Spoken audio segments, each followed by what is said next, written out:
So, jetzt glaube ich, hört man mich, ne? Okay. So, hello, I'm going to switch to English because Suzanne is here from California. So, thank you, Diane, for your warm introduction. And welcome to this talk, to this speech that Suzanne will give us. I'm just going to quickly introduce you to Suzanne. So she's a biogeochemist and a ecosystems ecologist. And she's also the founder of the Critical Ecology Lab, and she works from California, USA, and explores the way ecology reflects and contains societal freedom and oppression. So she practices awareness for the ways we interact with nature, but she also practices awareness with the way we interact with each other. So I was very, very happy, Suzanne, that you agreed to be the advisor for this exhibition for green modernism. I found you through a really Google research, and I'm so happy that we were kind of drawn together here.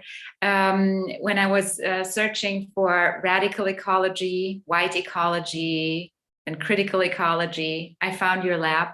And I'm extremely grateful for all the input you gave us or gave me. We had several extensive Zoom calls together and talked about the works we're going to present in the Museum Ludwig, and your perspective really opened doors for me and for this project the way it is now realized at the Museum Ludwig. So I am tremendously thankful for all your input, and I look forward to your speech, and I think this is all that we need for this moment here. And I would love to pass the microphone to you.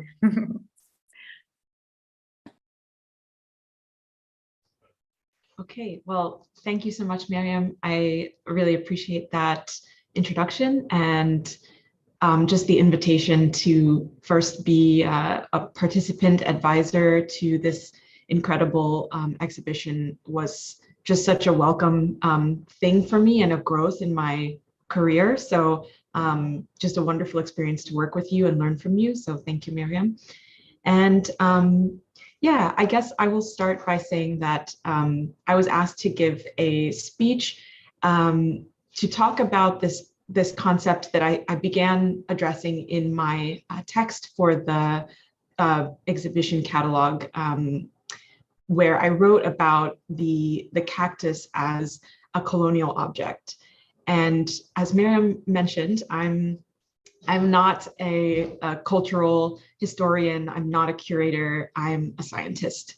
And so my background is really quite technical, and it's by way of seeing and experiencing directly the sort of academic research culture of science that I came to think about plants, nature, and our climate today as reflections of a long history that involves you all, that involves myself, that really all kind of parts of society, both in Europe and beyond, have a part in.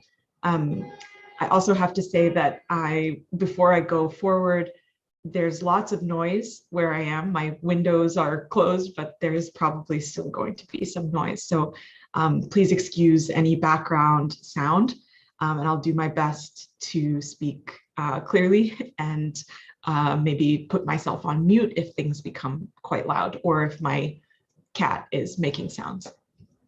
So I hope that my talk today, which I very provocatively titled The White Invention of the Exotic Plant, opens a discussion that is actually very useful for you all.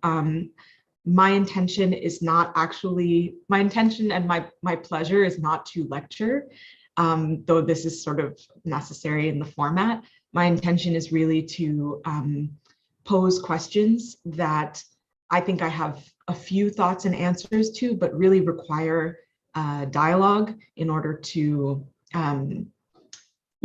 truly kind of progress and become part of our culture today. So with that, I will start kind of a speech that I've written, and I don't have slides or visual aids per se. It's kind of not very of the culture of Zoom, and I apologize. But I mentioned to Diane and Miriam, I love a dialogue. I understand that probably not many folks will want to interrupt me, but I just want to preface to say, please do if you like to.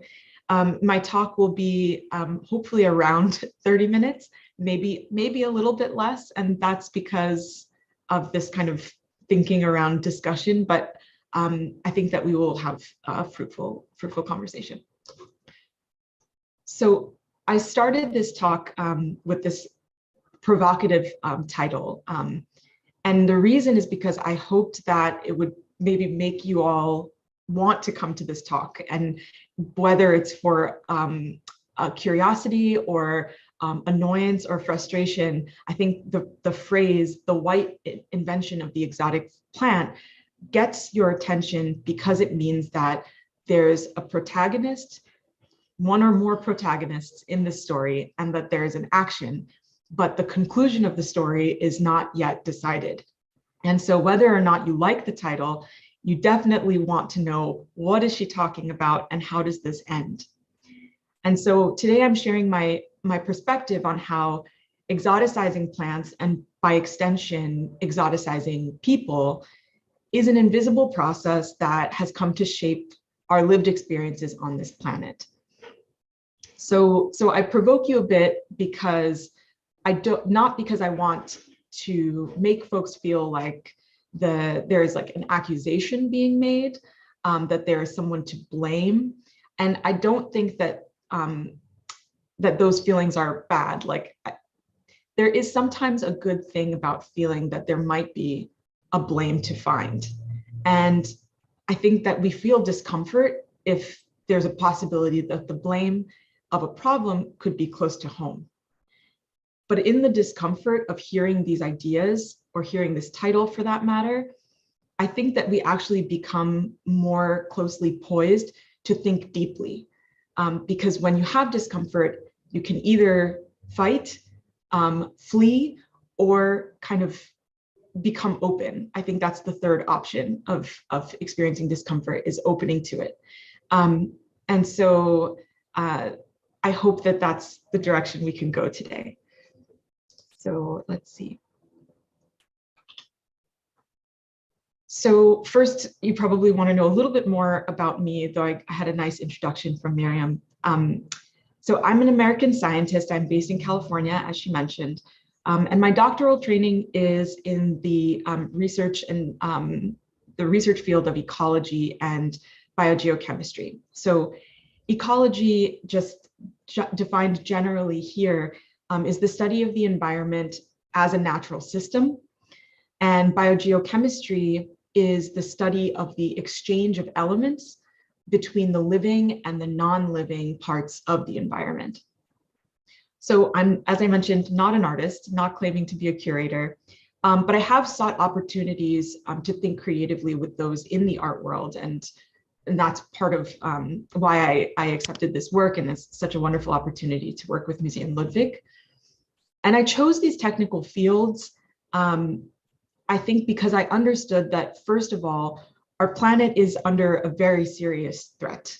And I think we all pretty much understand now, and with the way that our actual daily lives are being affected by climate and weather, that this threat is still poorly understood, even though it's happening right now. It's shaping our sort of day-to-day lives, and then maybe more distantly from us, these changes in our climate and in ecosystems are changing the existence of biota in various places that we may never get to interact with, right? So there's this direct experience of planet and climate change, and then there's this more remote experience that's very hard to communicate and hard to, I think, make accessible and emotional for the vast majority of people who are not researchers, right? So part of my mission as a scientist is not only to do this direct investigation of the ways that our current climate is changing exchanges of elements, it's also to make these distant, very kind of difficult to grasp concepts accessible to a broader group of people, because I don't believe that we can address climate change and environmental change without that. And so this is part of why interacting with cultural institutions like Museum Ludwig is so important to me as a scientist. And so the other part of why I went into these technical fields for my training is because I also understood that people like me, I am a mixed heritage daughter of immigrants. My mother is from India, and my father is from Haiti, the island in the Caribbean. And I understood that someone with a background like me was basically virtually non-existent in the technical field that I had chosen, right? One of the most important areas of science today, the study of how the planet is changing, ranging from the vegetation to animals, water, soil, and so forth, is relatively homogeneously represented by people of European descent, mostly men, but the gender equality is improving now. But still, it felt important to me to notice that not only is this area of research so important to all of society, but the diversity of people thinking in that field seems so narrow. And I wondered, what are we missing by having such a homogeneous and such a narrow representation of human experience? And so while the process of scientific investigation can strive towards objectivity, and we think of science as being this very exacting and objective, unbiased way of approaching understanding, right, and finding meaning and knowledge, we also have scientists, right, who are human beings, who bring their experience, their own perspectives, and their biases to solving questions, right? And not only solving questions, but also thinking of what those questions are in the first place, right? What do we want to know is sort of the first step of being a scientist. And the next step is, well, how do we address and find the answers? So as a student, I wondered what being the only of my background in this field could mean for the types of questions that could be brought to the surface in order to address the massive and really complex global environmental change questions that we face today. And I wondered, with my background and with my family's history, the experiences that I've had, the experiences that I've heard of, listened to from my elders, is there a way that I could be unique in studying them, right? Is there something unique that I could bring to the table of scientific research? So that's a bit about why I came to this field. And so as I proceeded in my doctoral program, I started noticing a pattern that I thought professors and students in my university either didn't see or chose not to see, but it was very apparent to me because there were these ideas that we were being shared with and taught about the history and the background of ecology itself. So not only that sort of technical information that we needed to conduct our studies, but actually the information about where did this field come from, right?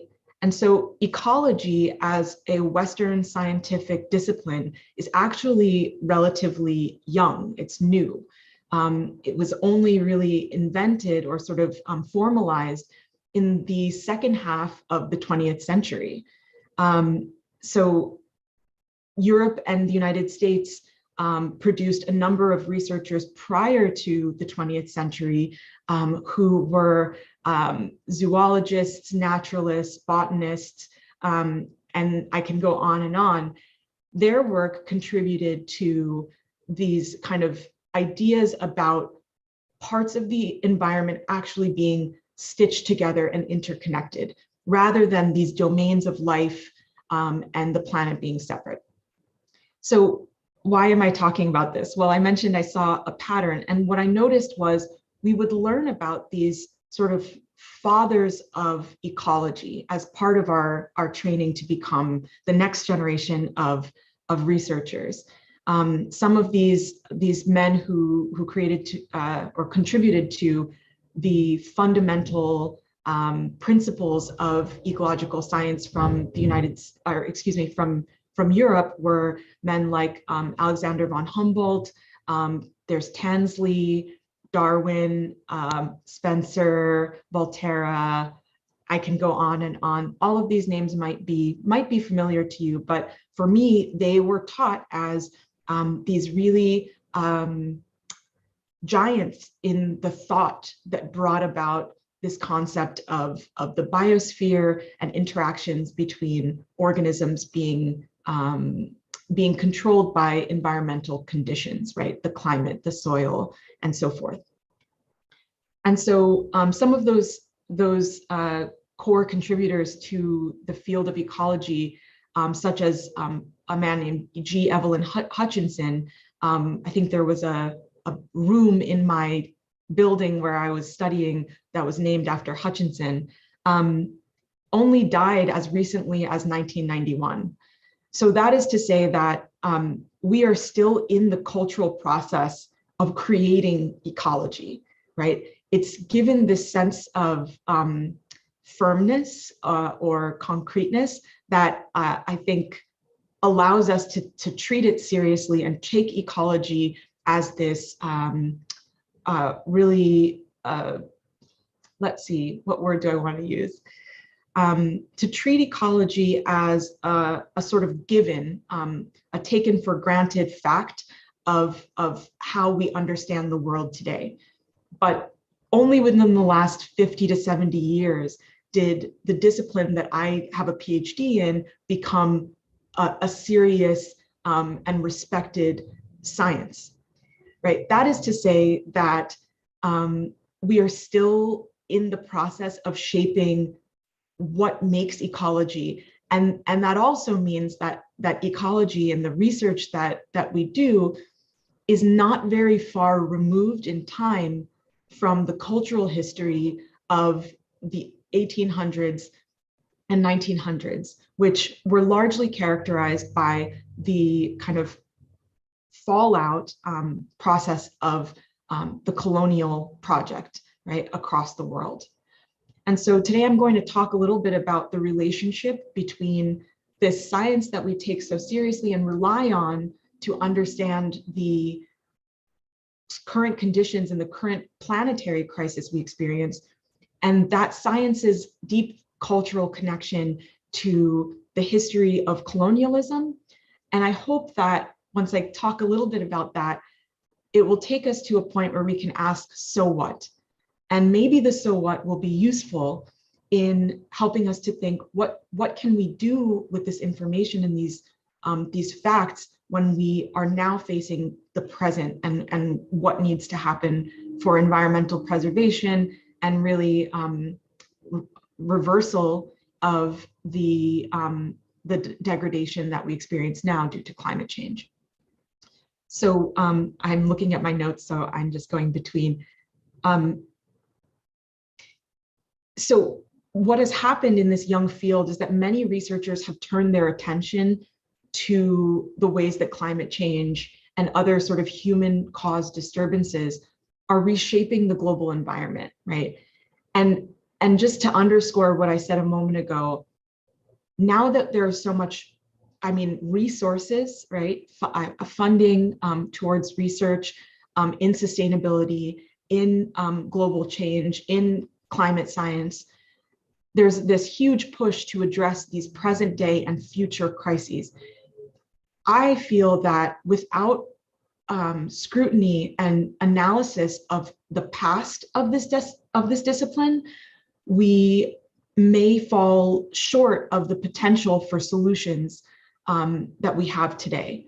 And so by looking more closely at the past and where the field comes from and how it's interacted with society and culture more broadly, I think that we have a greater potential to avert the ongoing and future crisis. So I think I've kind of said this clearly, but the history of ecology is as much a question of science as it is culture, right? And I think that the separation of science from the way that the cultural trends in society flow is actually to the detriment of science itself and the progress of knowledge.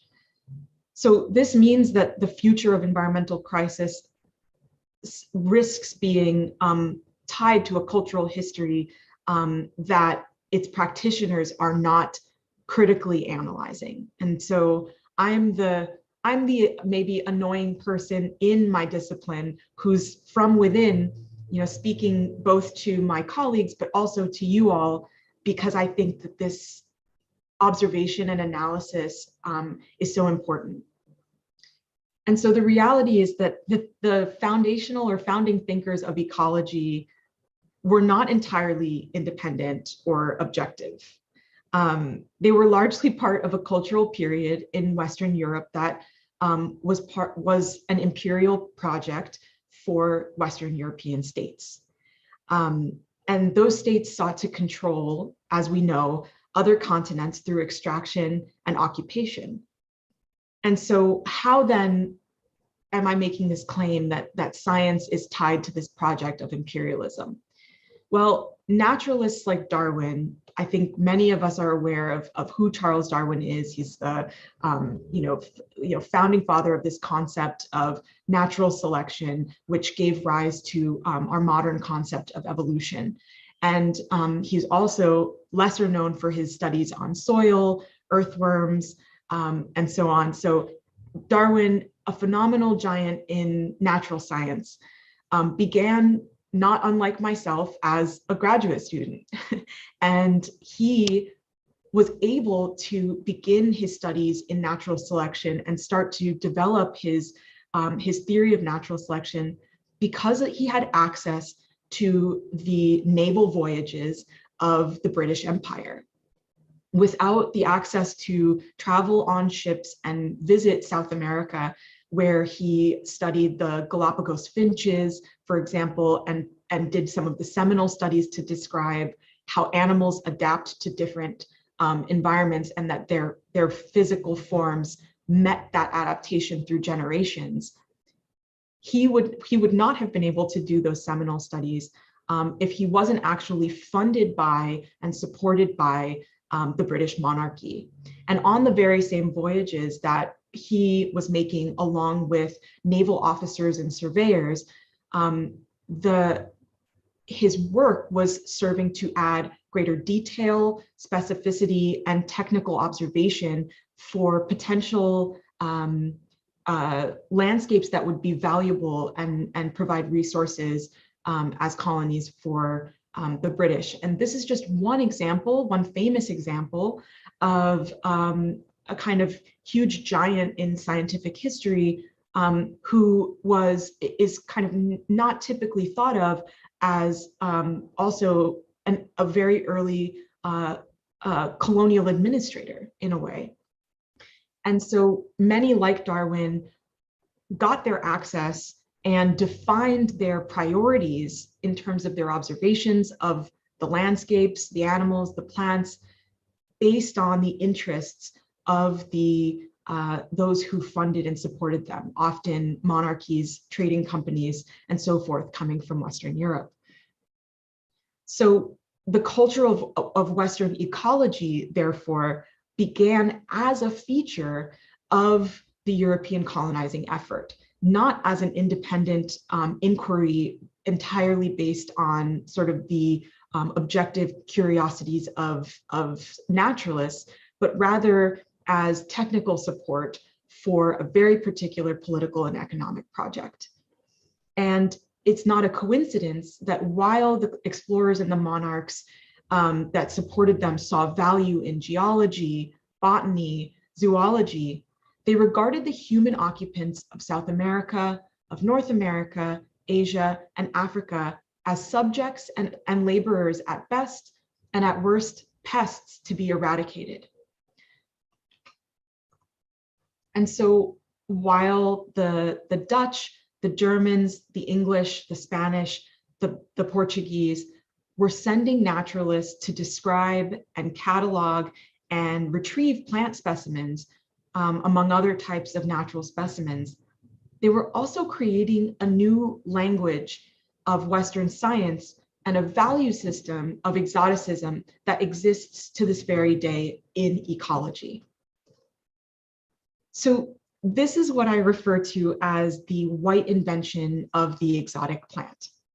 So like so many things that we take for granted now, the exotic plant implicitly refers to this what is interesting and appealing outside of Europe, right? The tradition of regarding colonial specimens as exotic and often assigning a rarefied value to them because of their scientific and economic value was coupled to later an aesthetic appreciation of the valuation of plants. So I think that this is really interesting and often kind of moved quickly, like an idea that we move quickly past, right? That what we consider aesthetically pleasing and what we consider valuable for study are often one and the same. And when we think about value, we might turn our attention to something like a natural resource, a commodity that could be produced from a plant or an animal. But oftentimes in the sort of early colonial era of the 1500s and 1600s, when Europe was just starting to make more substantial contact and conquest over other continents, there was also this idea that that plants, because of their exotic nature to Europeans, would also take on an economic value because of their aesthetic beauty and their kind of difference, right? Difference had an aesthetic value and by extension an economic value. And so plants not only served as sort of a part of the way that European surveyors understood the value of other lands, they also became a signifier of aristocracy and value. And I'm not a historian, so I'm not going to claim to have a deep wealth of research on this, but I can say that the understanding of the exotic plant that came from this time and began really when these early naturalists were forming the kernels of what is now modern ecology. Those ideas about an exotic, beautiful, complex and mysterious other, a plant, but also an entire jungle, for example, became this mystique that helped to continue to justify the further exploration and further exploitation of these foreign and sovereign lands. And so this thinking about the need to explore, to go deeper, and to access the exotic is still today a part of the culture of ecology, where being intrepid, exploratory, and going as far remote as possible is a way of signifying your capacity, your rigor, and your dedication to science, right? But for those of us who those far remote lands are actually our home, not remote at all, but actually local to us and very personal to us, this cultural history of ecology can be not only isolating, but dehumanizing, because by nature of being both a scientist as well as a part of the local community in this distant land, credibility for my contributions, for example, to science can be looked at with higher scrutiny and undue scrutiny due to this cultural heritage of the science, all embedded in this idea of the exotic plant, and all embedded in this idea of imperial access to distant lands. So in the second half of the 1600s, while exotic plants from cacti to palms and orchids were being collected from the global south, and they were being named, they were being formed into the concept of, or they were being characterized by the concepts of primitive, of fantastic, of savage. The word white also came into standard language and formed sort of the way that European colonists described themselves in relation to the non-white people that they encountered and began controlling in these distant lands. So the relative taxonomy, right, of exotic, right, it's relative, the word exotic, of course, is being relative to oneself. It has to be other relative to oneself. This word exotic became used in tandem with this new concept of race, which was being coined by Europeans sort of in tandem to organize themselves, right, in relation to the native people of the continents that they were surveying. So the invention of the exotic plants and the invention of race both served a function of categorizing and assigning value, but were ultimately viewed as entirely natural, right, and also separate phenomena. So even today, it is largely seen that the exotic plant is by nature exotic, and that the category of race, which we assign to people, is also inherently true and natural. And the secret history of these two rubrics is that they came up together and they serve this dual purpose. And so let's see, these twin ideas appeared to operate independently, but they have largely shaped European cultural concepts about how nature should be preserved, controlled, and used. But its twin, the idea of race, has had deadly implications for the way that non-white people have been interacted with and treated as humans.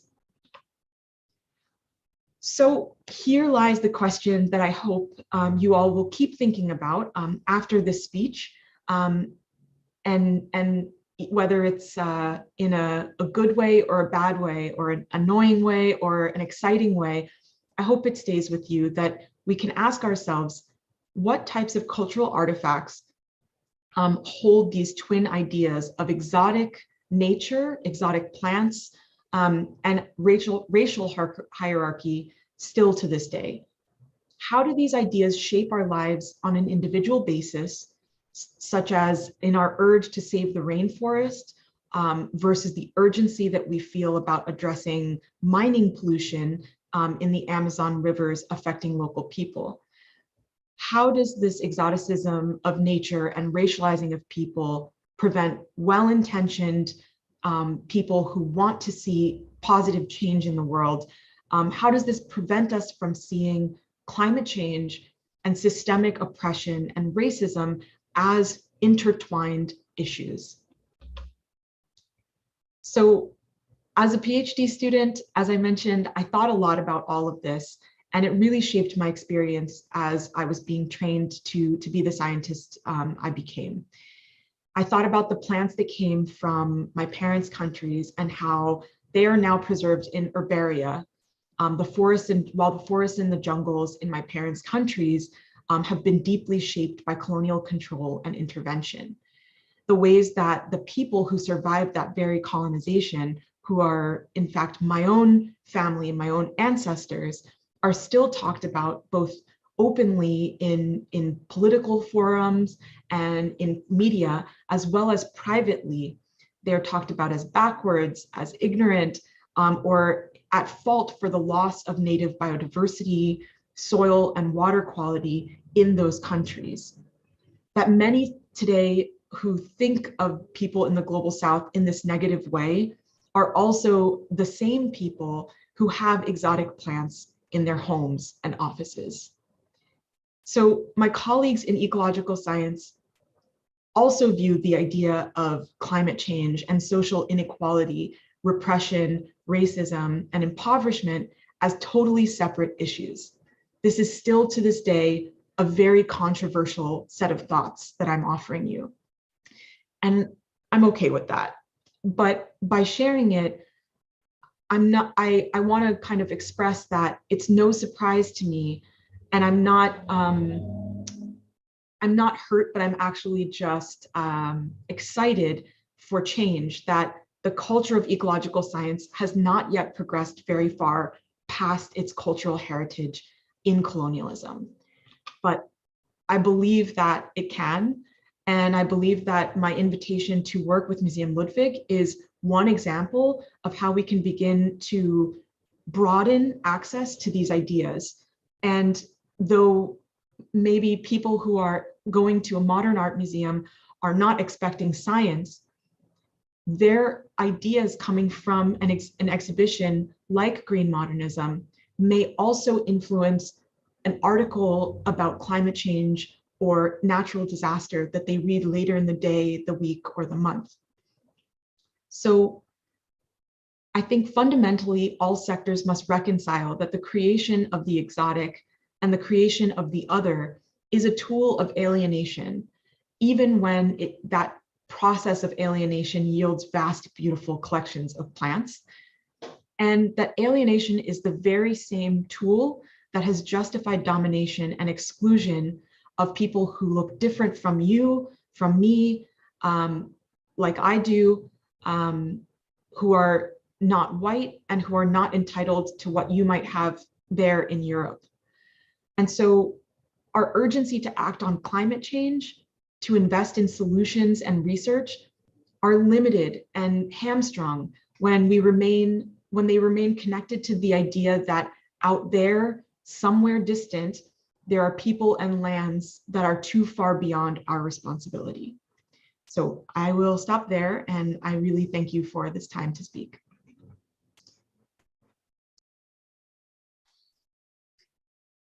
Dear Suzanne, I thank you so much for your speech.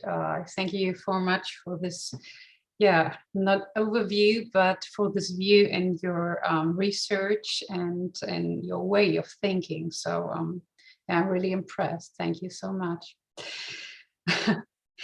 And now that's now the situation where everybody here in the audience in Zoom and also on YouTube has a possibility to talk to us, to talk to Suzanne, maybe also to Miriam Swast. And so let's hear your questions. Don't be so shy, please.